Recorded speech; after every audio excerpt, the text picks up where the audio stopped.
Have you ever been doom scrolling, just flipping through videos, and then you look up and realize you just can't focus on a movie anymore, or even a long conversation?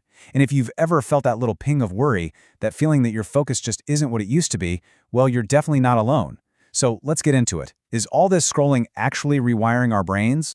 And check this out. This quote from a Reddit user, it just hits the nail on the head, doesn't it? This isn't some isolated thing. It's a feeling a lot of us are having, and it's making us all ask, what is actually happening to our ability to just sit and pay attention? Well, it turns out there's a number that might just explain everything. Some recent analysis suggests the average human attention span has dropped to just 8 seconds. 8. Back in the year 2000, it was 12 seconds. And to put that into perspective for you, that's now officially shorter than the attention span of a goldfish. Yeah, a goldfish. So is this for real, a goldfish attention span? Is this some kind of measurable, actual shift happening in our brains? Or does it just feel that way? Let's find out.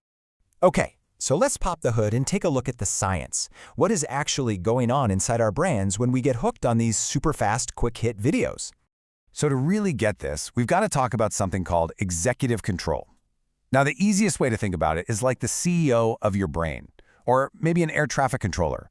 It's the part that manages everything. It helps you stay on task, it filters out distractions, and it tells you to ignore that notification that just popped up. Basically, it's the part of your brain that's supposed to win the battle against the endless scroll.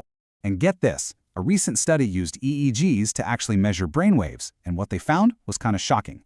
The more someone showed signs of being addicted to short-form videos, the weaker their brain signals were for that executive control, for that focus center.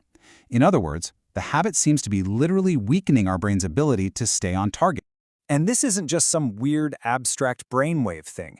It has real-world consequences, especially when it comes to getting things done. Yeah, I'm talking about procrastination. You can literally see the domino effect right here. A huge study of over 1,000 college students traced the exact path. It starts with that short-form video habit, which then messes with your attentional control, and that leads directly to putting off your schoolwork. It's not just a hunch, it's a clear, data-backed chain reaction. But here is where the story gets really, really interesting, because it turns out there's an unexpected twist. This doesn't hit everyone in the exact same way. Your personality might actually be a deciding factor. So, does this digital distraction take the same toll on all of us? The research points to a pretty surprising answer, and it's a big ol' no. Okay, this is the part that totally blew my mind. The study found something completely counterintuitive. You would think that people who get bored super easily would be the ones most affected by this, right? Wrong. It was the total opposite. The students who were less likely to get bored actually saw a stronger hit to their attention. It's completely backwards from what you'd expect. So what on earth is going on here? Well, the theory is that people who are easily bored are also natural explorers.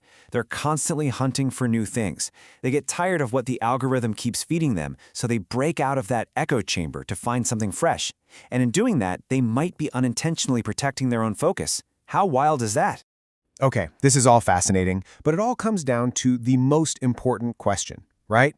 Can we do anything about it? Or are we just doomed to a goldfish brain? Well, the good news from pretty much everyone is yes, you can absolutely reclaim your focus. This one Reddit user just says it perfectly. Attention is like a muscle, and science completely backs that up. It's all thanks to this incredible concept called neuroplasticity. It just means that our brains aren't fixed. They can change. They can rewire themselves based on what we do. So yeah, you can totally train your attention span back into shape. So how do we do the workout? Here are 4 simple, practical strategies. First, log out of the apps. Just adding that one little barrier, having to type in your password, creates enough friction to stop the mindless scrolling. Second, read a real physical book. Any book. It forces your brain into deep focus, which is the ultimate workout. Third, and this one feels weird at first, embrace boredom. Just let your mind wander without grabbing your phone. It's where some of our best ideas come from. And finally, go look for longer videos or articles on topics you already love. It's a great way to gently ease your brain back into deep engagement. At the end of the day, it all comes down to this one powerful question. Are we really living our lives, or are we just watching them pass us by, one quick video at a time? Our attention is our most valuable currency. It's how we experience the world. The real question is, how are you going to choose to spend yours?